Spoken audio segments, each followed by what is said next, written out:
The youth will carry this country into the future, and that is why their development is so important and cannot be ignored any longer.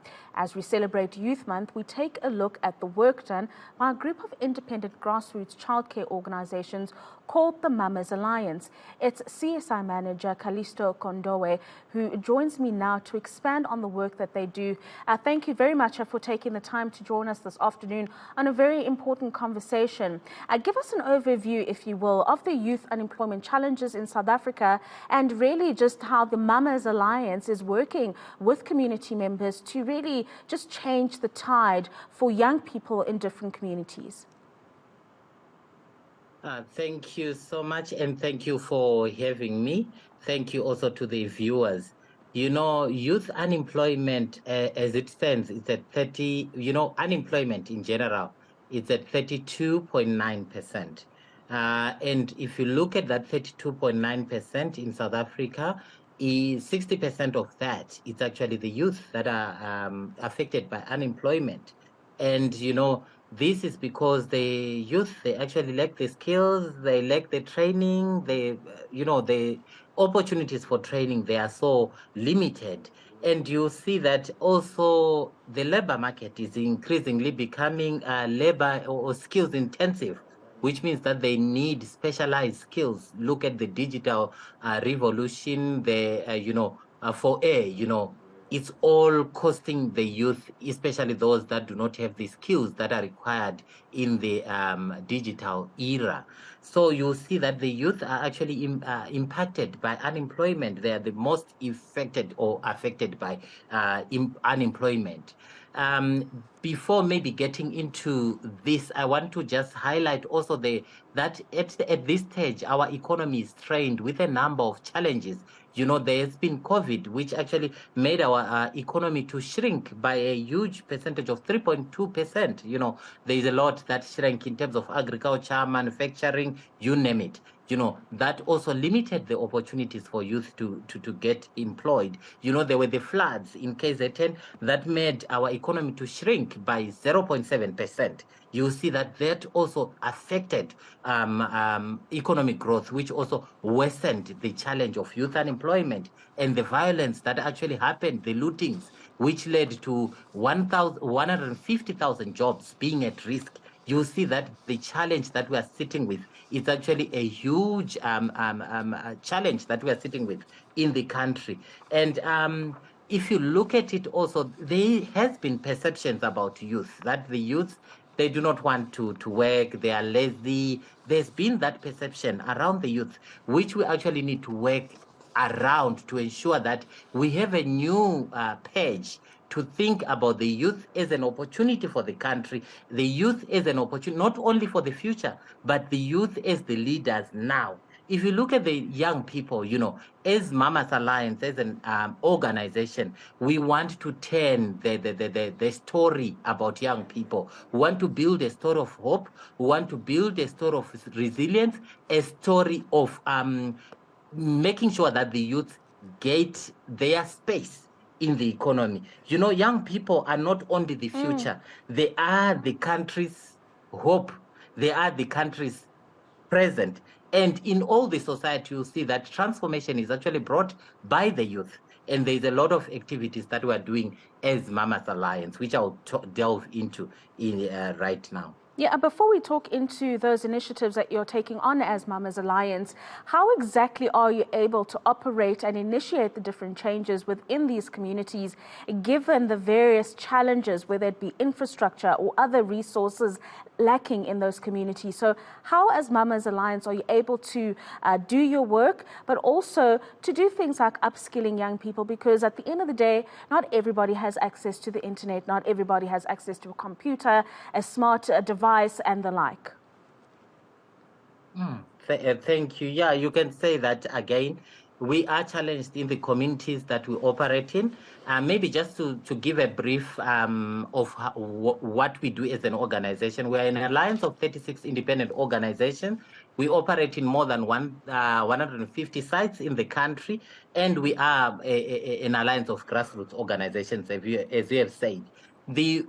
How we actually tackle youth unemployment or youth development programs, we want to turn, as I've said, the story about youth to make it that it means a story of opportunities. We want to turn the problems into opportunities, the problems of unemployment into opportunities, the problem of climate change into opportunities, the problems of environment into opportunities. So we have entrepreneurship programs that ensure that the youth can look at that, the lack of water, to think that, you know what, we can be able to mobilize resources in the community and build a borehole. Then they set up their own company that can do boreholes. If there is challenges, like right now we are impacted with load shedding and all that, we have training centers that actually train the youths to be able to enter or to venture into renewable energy programs. We have training centers that train the youth for them to do handyman courses, plumbing courses.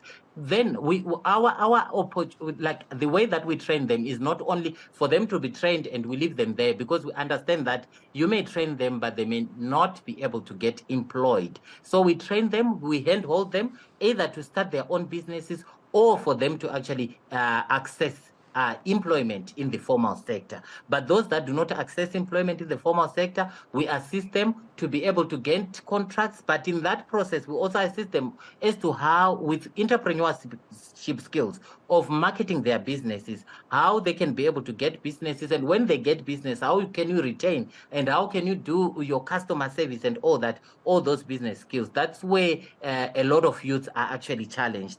And to be honest, this would not be possible without the support. This is actually a challenge, as we've mentioned. There's a lot of challenges. It would have not been possible without the support of a number of corporates that are assisting us as an alliance for us to build the future of these youths. We would like to acknowledge the support of Old Mutual Insurance, the support of the Development Bank of Southern Africa, the support of IDC, Hot Slots, Sun International. We also have Credit Guarantee, Nestle, through their agripreneurship programs. We are able to actually do a number of activities. Even in the agricultural sector, we see that there is a lot of opportunities. Through Nestle, their healthier, their agripreneurship program, we're able to train the youths to be able to venture into food gardening, into agriculture. And beyond that, we also partner with colleges for them to get skills that are accredited in agriculture so that they can also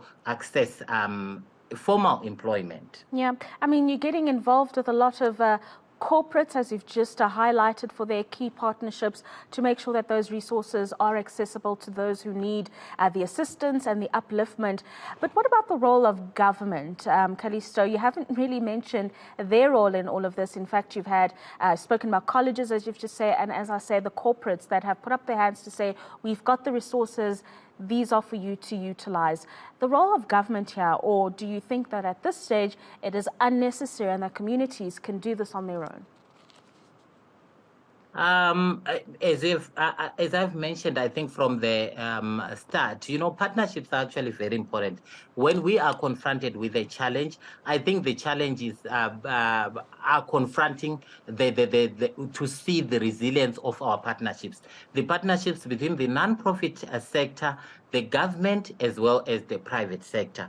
As I look at this developmental challenge of youth unemployment, the government has created an enabling environment. We know that there are challenges, and if you look at that, there is a number of challenges around, the effectiveness of those programs. But if you look at it, there is a number of programs that the government has actually put in place. There is the National Youth Development Agency that we also partner with when we actually want to train the youth. We can also recruit via the National Youth Development Agency. We have the National Empowerment Fund that also assists in terms of small venture when they want to actually access funding. I've mentioned also the IDC and all that. In terms of the effectiveness, that is actually another story of another day. But if I'm to say right now, I actually want to acknowledge the government for setting up those opportunities or those vehicles for supporting youth development. But we actually need to intensify, if I'm to say, to intensify this partnership, because the NPOs are actually on the ground. There is the opportunity for the government to work with NPOs on the ground, because they can be able to reach the excluded youth in the rural sector. They are able to actually work together and be able to intensify the impact. There's a number of challenges with government institutions, which I do not want to delve into right now, because I believe that all the sectors are actually challenged. But we are at a stage where we can partner to be able to transform the lives of the youth, which I do not call leaders of tomorrow, but the youth are leaders now. So we need to create the opportunities for the youth now, so that they will be able to transform, they will be able to become the agencies of change as they are supposed to be. Thank you very much for that. That is Calisto Kondowe, who is from the Mamas Alliance, speaking about the different initiatives and the resources that they've been able to rally to uplift young people in different communities across the country.